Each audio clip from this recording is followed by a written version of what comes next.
Good afternoon, everyone. I want to talk to you about the situation at the Department of Education. I want to start by putting things in perspective. First, very personally, my kids, Kiara and Dante, went to New York City public schools from pre-K through 12th grade, got a great education.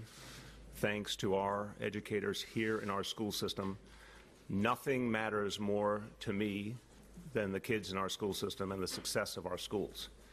And we have devoted this administration to making our schools better. Our number one priority, you all know, was the pre-K initiative in the first term. We're continuing that with the 3K initiative and the entire equity and excellence agenda. And that agenda will continue on. And we will have a great new chancellor to do that good work. I want to talk to you about what happened today, and I will say that I think, like many of you, I was very surprised by Mr. Carvalho's decision. I thought we had found the right candidate. We had an extensive nationwide search, as a lot of you reported when the announcement was made, a candidate who was very impressive and had done a lot of good work in Miami. I had offered Mr. Carvalho the job, and Dean Fullahan had follow-up conversations over a week ago, and he had accepted. We talked to him yesterday afternoon about formally putting the information out via the Politico article. He agreed on a phone call with Eric Phillips and I spoke to him again last night. I think it was around 8 o'clock.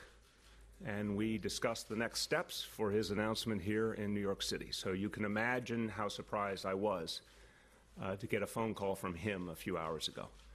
I've been doing this work a long, long time. I've hired a lot of great people. I'm very proud of the people who serve in this administration, and a lot of people I've hired before that never have had a situation like this before. But look, we move forward. Our nationwide search has resumed.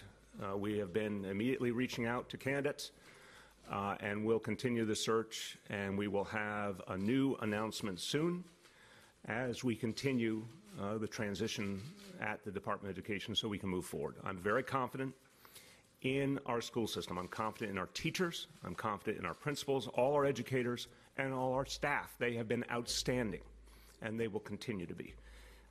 Let me also tell you, I spoke to the chancellor.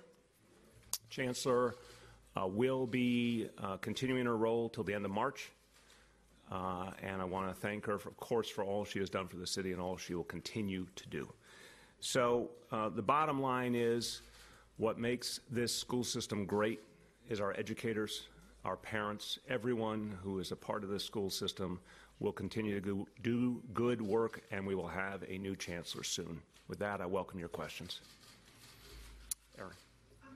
Tell us what the conversation was with Steve today, how he conveyed his decision to you and what you may have said to him. He called me during a break in his board meeting and expressed trepidation and concern and, second thoughts. I obviously reiterated to him that he had already accepted the job and we had put it out publicly with his agreement.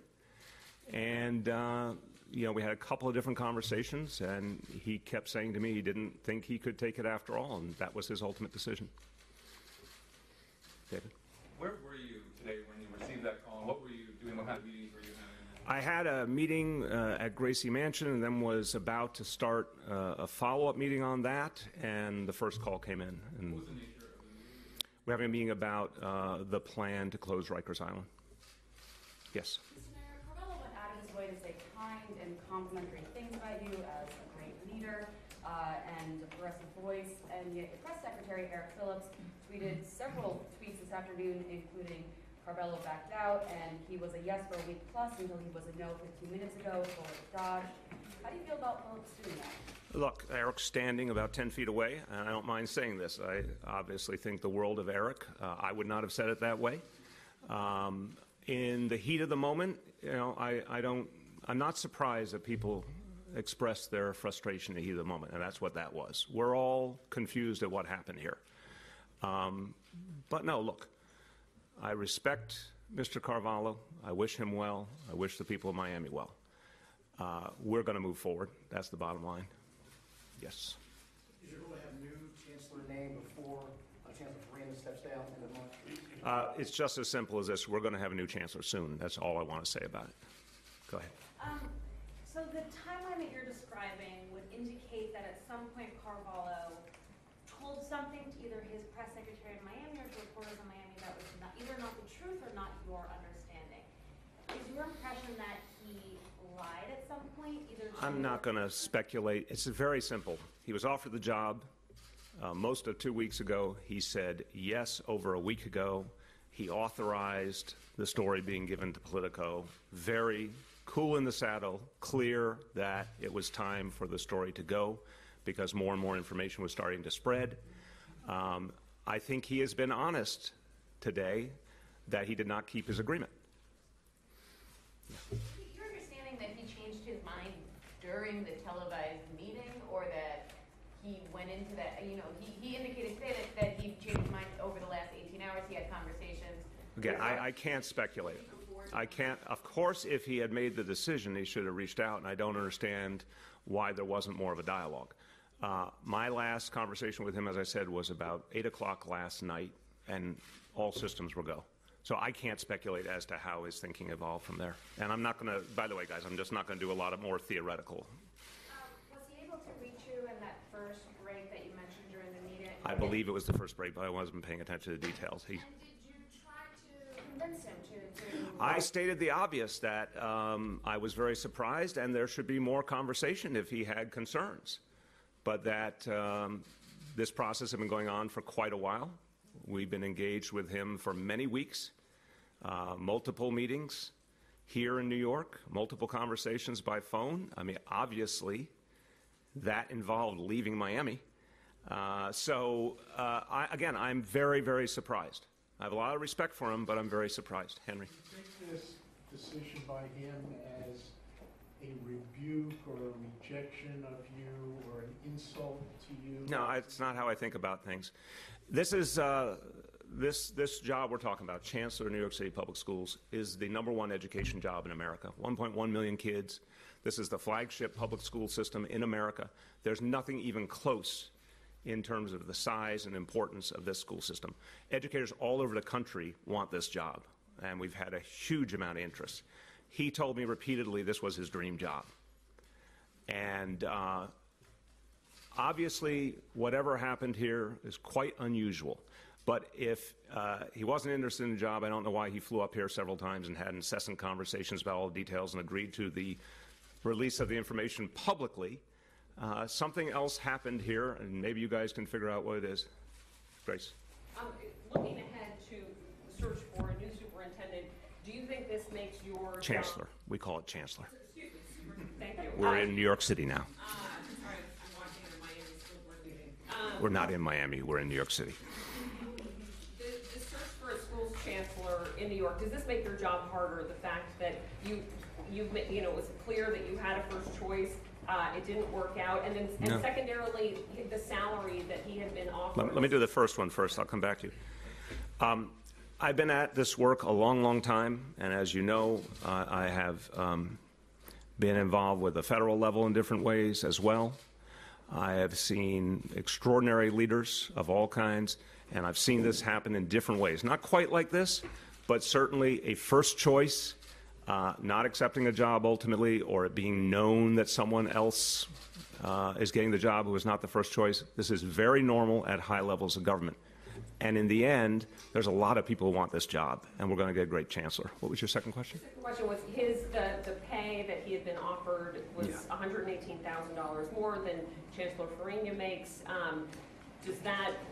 Are you going to be expected, you think, by other candidates to also offer them that same? So it's a simple equation. You know, when Chancellor Farina came in, she had an unusual situation. She had already retired. She was already receiving her pension. It was legal and appropriate for her to continue to, and the salary was pegged at the salary level it had been at previously, and we just continued that. In other cities around the country, including much smaller cities, the salary levels are much higher for the head of the school system. And proportionally, again, it's not even close. The size of this school system is so much greater than any place else. perfectly legitimate for people to say, hey, wait a minute, I'm being better compensated for a much smaller school system. What's wrong with this picture? In this case, his request was for us to consider matching current salary. We thought that was fair. Who hasn't gone?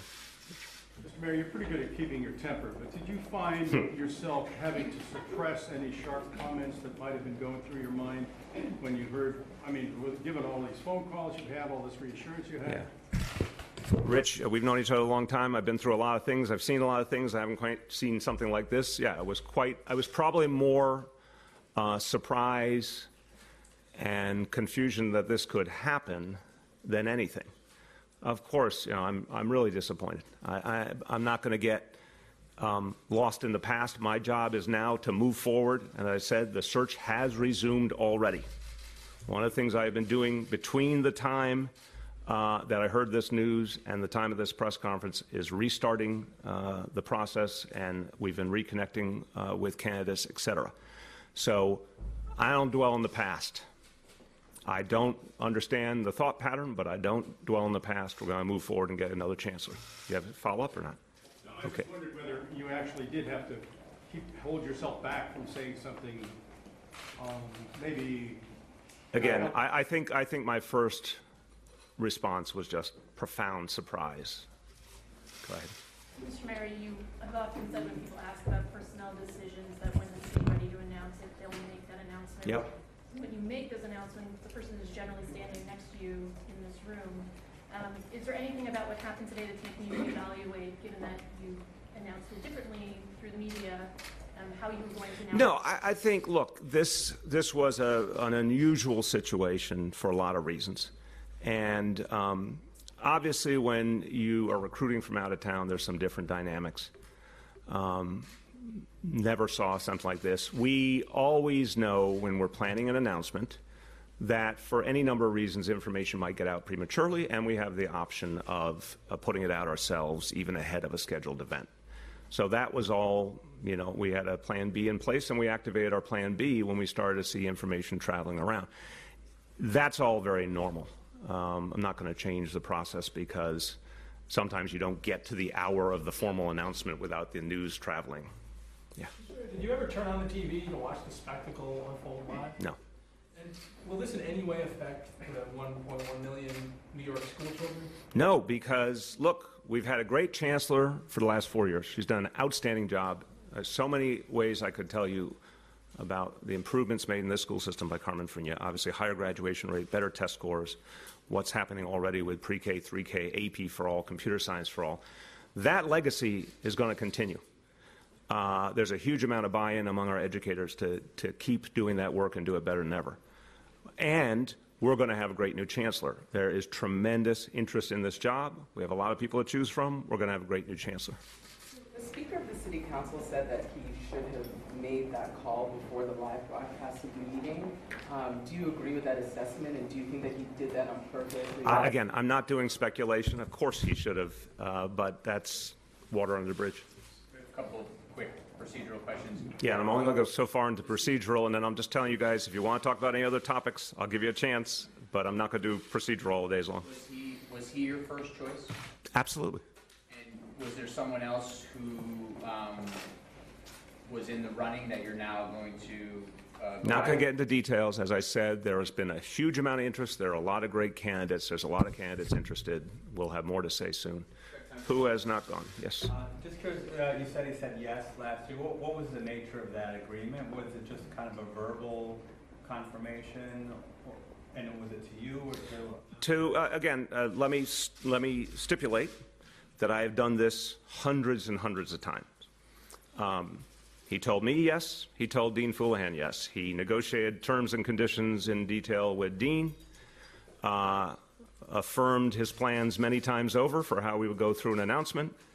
On the phone with Eric and I yesterday, I think it was around 5 o'clock or so, confirmed that he was very comfortable with us giving the information to Politico. And yes. About that, normally when a person is hired, they also contribute some kind of quote or confirmation, and that didn't happen in this case. Did you guys ask him to say anything publicly at that point? Again, there was an unusual situation in terms of some news starting to move around. His school board, as a result, called this meeting. He felt he had to go before them formally to speak before he could say anything publicly. I understood that. It was unusual, but at least I understood the logic. But again, approved our release. So, guys, we could go over this all day long. It's really unusual. We can say that for a fact.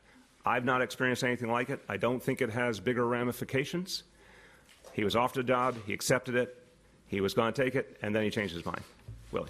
You said that you had a couple of conversations. So was there more than one phone call? Again, today I spoke to him a few times, and I've already told you I'm not getting into any more detail. I said I spoke to him a few times. Go ahead, Michael. Given the way it played out today on live television, do you feel like you kind of dodged future problems with this guy, that you dodged a bullet, that this decision kind of seemed to play out in real time in front of everyone? Look, I am not going to speculate. As a lot of you reported, this is a man who's done a lot of good in Miami and had a very impressive record, National Superintendent of the Year, all sorts of other things. I believed I was getting, what I saw was what I was getting. And I'm obviously very, very surprised by today's events. But I'm not going to comment further. I'm not going to characterize. Okay, guys, we're going to take a few more, and if you want to ask about anything else, this is your chance. Go ahead. Moving forward, some council members have expressed a desire for a Hispanic chancellor, given the population of New York City and Look, we are going to get the best chancellor for all our kids. We have an incredibly diverse school system. We need a chancellor who understands our children, can support our children and our parents, can work with our educators, and move the school system forward. That's the bottom line. I want a government that looks like New York City. You've seen a lot of evidence of that. But this is one of the most important decisions a mayor makes under mayoral control. And we're going to get a great chancellor, and my central concern is the person who can lead us forward best and build upon Carmen Farina's legacy. See if there's anything else? No.